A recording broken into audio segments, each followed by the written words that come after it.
Bonsoir, ce soir nous allons discuter de différents conseils qu'on pourrait appliquer dans la vente, donc en tant que vendeur, mais à savoir c'est des conseils qui peuvent également s'appliquer dans d'autres domaines de votre vie.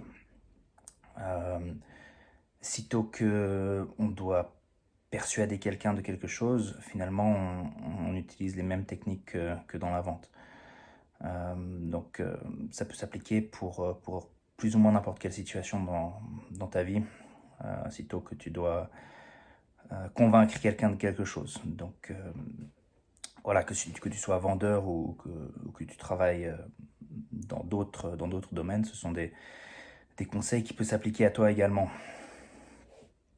Alors le premier conseil, c'est un conseil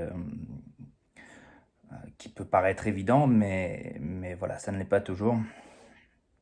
Le premier, c'est que ton interlocuteur doit idéalement bien t'aimer. Alors c'est pas toujours facile à faire, mais un des conseils qu'on peut avoir par rapport à ça, c'est de trouver des choses que tu as en commun avec ton interlocuteur. Donc si tu as la possibilité de faire des recherches sur cette personne en amont, donc avant de la rencontrer, c'est idéal. Mais on n'a pas toujours cette possibilité de faire des recherches sur la personne. Ça peut arriver qu'on la rencontre dans un meeting ou dans une conférence ou peu importe. Auquel cas, il sera important de poser des questions ouvertes. Questions ouvertes, donc contrairement aux questions fermées qui se répondent par oui ou par non, questions ouvertes sur des choses que vous avez potentiellement en commun. Ça peut être vraiment n'importe quoi, ça peut être la raison pour laquelle il se trouve dans cette conférence, euh, les hobbies que cette personne a, etc. etc. Donc sitôt que l'interlocuteur va voir qu'il a des choses en commun avec toi, il sera beaucoup plus réceptif à ton message. Dans la vente et dans la négociation de manière générale, encore une fois dans la persuasion de manière générale, un autre point qui est important, c'est d'avoir l'air crédible, donc être perçu comme quelqu'un de crédible par rapport au sujet en question, donc par rapport au produit ou au service que tu veux vendre par exemple, ou au conseil que tu veux donner si tu veux donner un conseil. Parce que le conseil numéro un dont on vient de parler ne suffit pas. Pour donner un exemple, tu peux bien aimer quelqu'un, par exemple ton comptable, disons que tu aimes beaucoup ton comptable, tu l'apprécies beaucoup. C'est pas pour autant que tu vas accepter ses conseils médicaux. Voilà, pour le simple fait que c'est pas son domaine d'expertise et donc c'est moins probable que tu acceptes ses conseils médicaux. Donc comment est-ce que tu vas avoir l'air crédible? Alors il y a différentes manières. Première, ce serait avec des diplômes, c'est une manière. Mais pas seulement. On peut tout à fait devenir actif dans le milieu dans lequel on évolue, par exemple, professionnel par exemple.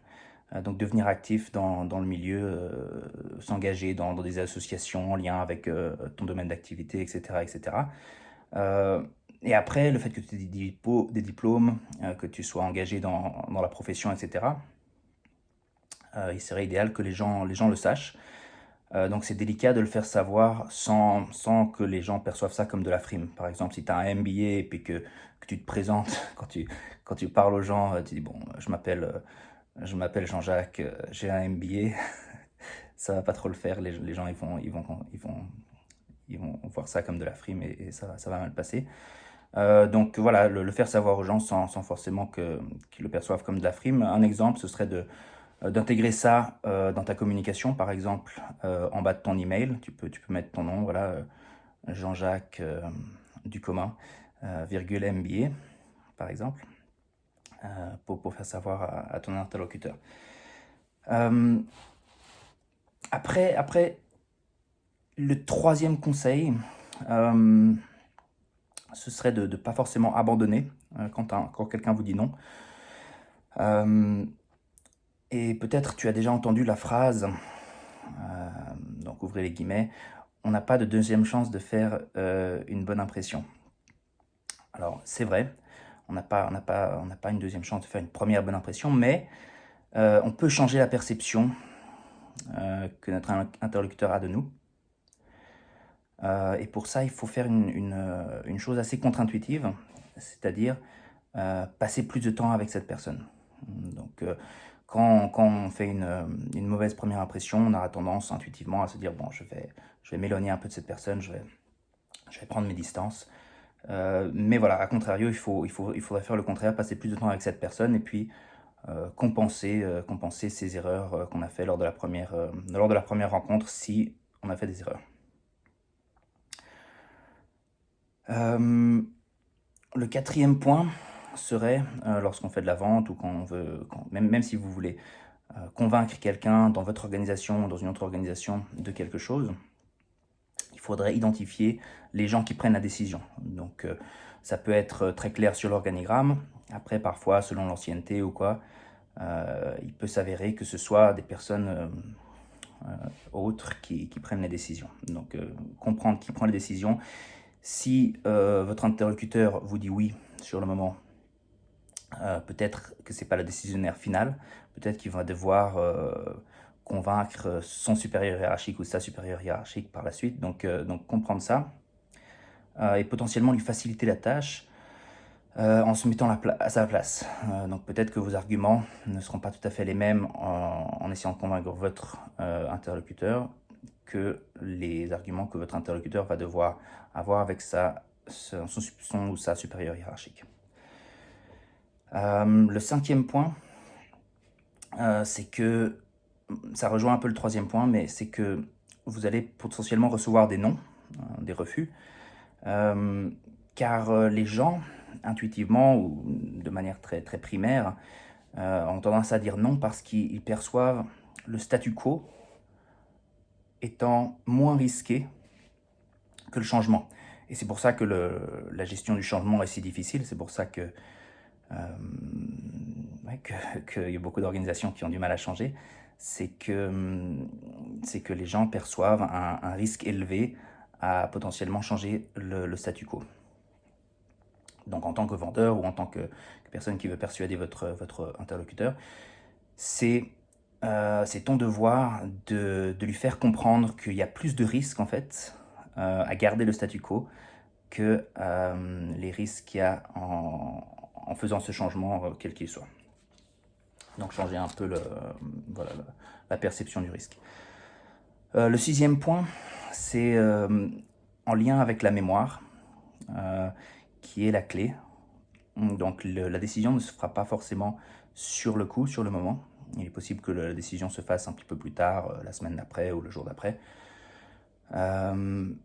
Auquel cas, il est important de répéter le message plus d'une fois, ainsi que d'essayer d'associer des émotions positives au message. Et pour ça, donc le répéter, c'est bien, des émotions positives, c'est bien. À savoir une autre chose avec la mémoire, c'est que on a tendance à se rappeler de manière beaucoup plus claire dans notre esprit, au niveau des interactions passées qu'on a eues avec les gens, par exemple, du début des interactions et de la fin des interactions. C'est la même raison pour laquelle pendant vos vacances, par exemple, vous avez tendance à vous rappeler de quand vous êtes arrivé sur place et puis de l'émotion que vous aviez quand vous êtes parti. On a tendance à dire que la mémoire, les souvenirs restent plus fortement gravés lorsqu'il y a une émotion forte qui est liée au souvenir. C'est la même chose pendant un film. Il y a un cinématographe célèbre qui avait dit une fois, je ne me rappelle plus de son nom, pour faire un best-seller, il suffit d'avoir une introduction extraordinaire, une chute extraordinaire avec une conclusion mémorable, des émotions à n'en plus finir. Et simplement, don't mess up au milieu, donc ne fais pas n'importe quoi entre l'introduction et la conclusion, et puis ton film sera un succès. Le septième point, c'est une petite dédicace à Simon Sinek, peut-être que vous connaissez. Simon Sinek qui a écrit un livre, Start with Why, commence avec pourquoi. Donc ce serait la même chose dans la vente, que ce soit dans la vente en face à face ou dans le marketing digital également, quand vous écrivez la description de vos produits sur votre site internet par exemple, de commencer avec pourquoi, au lieu de tout de suite aller dans les configurations et dans les détails du produit ou du service que vous vendez.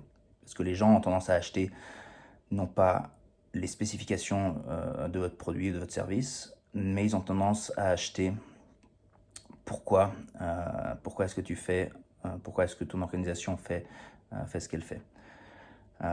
Et c'est ça qui a tendance aussi à rester en mémoire de la personne. Par exemple, si on prend l'exemple de Volvo, si on vous demande pourquoi est-ce que Volvo fait ce qu'ils font, leur pourquoi, c'est pour sauver des vies. Pour sauver des vies, qui propose un produit plus sécuritaire que la compétition, par exemple. Le 8e point, ce serait de mettre l'interlocuteur au centre de la conversation. C'est-à-dire utiliser moins de je, moins de nous, encore moins de je, moins de nous que de tu ou de vous. Là, je te tutoie, voilà, je préfère le tutoiement, mais la raison pour laquelle il est important de mettre son interlocuteur au centre de la conversation, c'est que la manière dont on fait les décisions sera essentiellement faite par le cerveau primaire, donc qui est égoïste par nature, on va dire, étant donné qu'il est essentiellement programmé pour la survie, tout d'abord. Donc, étant donné qu'il fait les choix pour la survie avant tout, il va être égoïste, et sitôt qu'on utilise trop de je ou trop de nous, on va tendance à perdre l'interlocuteur. Donc, une règle un peu, disons, une guideline, une règle, serait d'utiliser minimum 50% de tu ou de vous, en parlant de l'interlocuteur, donc de son organisation, de ses problèmes, des solutions qu'on va lui apporter. Le 9e point serait de garder l'information simple et tangible, de manière à ce que l'interlocuteur n'ait pas besoin de trop réfléchir pour assimiler l'information.